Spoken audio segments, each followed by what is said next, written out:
specifications you develop is not for the HP laptops, but to come up with specifications of compact laptops, yet when you are going to the market, you are going to buy the HP laptops. So that one is going to affect your purchase, and you may think maybe you may end up being convinced otherwise in the marketplace, and when you bring this product in the company, they may not actually be very suitable.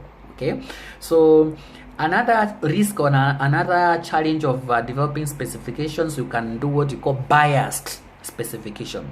To be biased is to be misguided, or to really incline to something that is not really objective. Okay, so bias specification, this is what you call subjective, coming up with subjective specifications.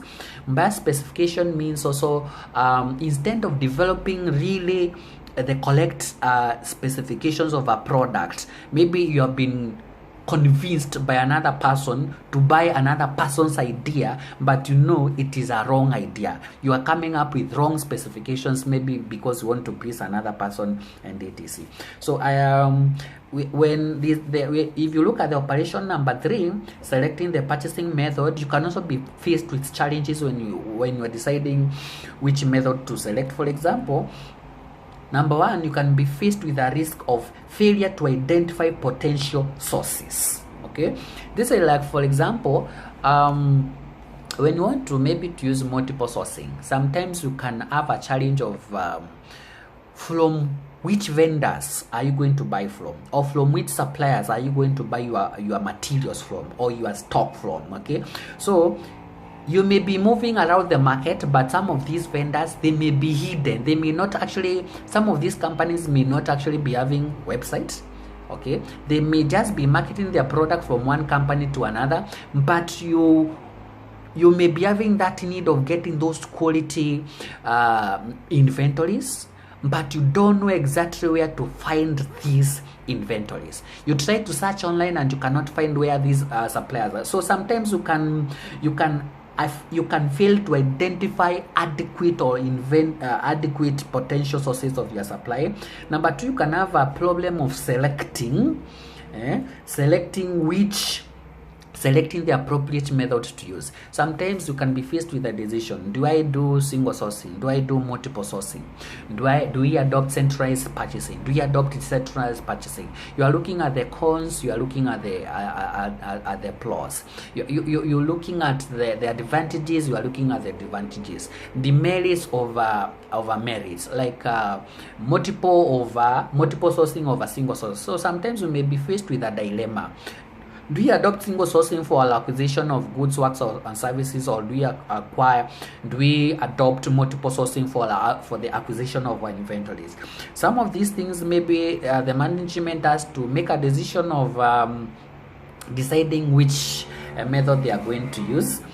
That's just brief. We just want to give a brief understanding of what these risks are. For example, when the operation number 4 is when you're doing developing purchasing documentation, so you can be faced with a few challenges.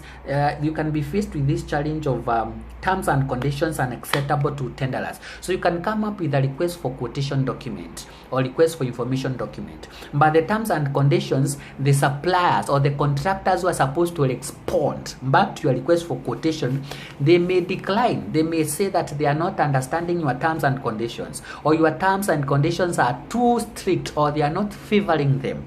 That means you are going to receive very few contractors, and your intention was to receive as many quotations as possible so that you'd go on and maybe compare their quality, their services, and etc. Another challenge that you may be faced with when you're developing the documentations is the risk of providing inadequate information. Sometimes you may sit down as a procurement department to come up with a request for quotation document or request for information document, and you are very sure that you have captured all the information relevant in that particular document, only to find that the suppliers are complaining, or the contractors who are supposed to respond back to your request for information document, that you have supplied very scanty information. And this is just normal for businesses. Okay, so going on and on and on, this is what you're discussing about.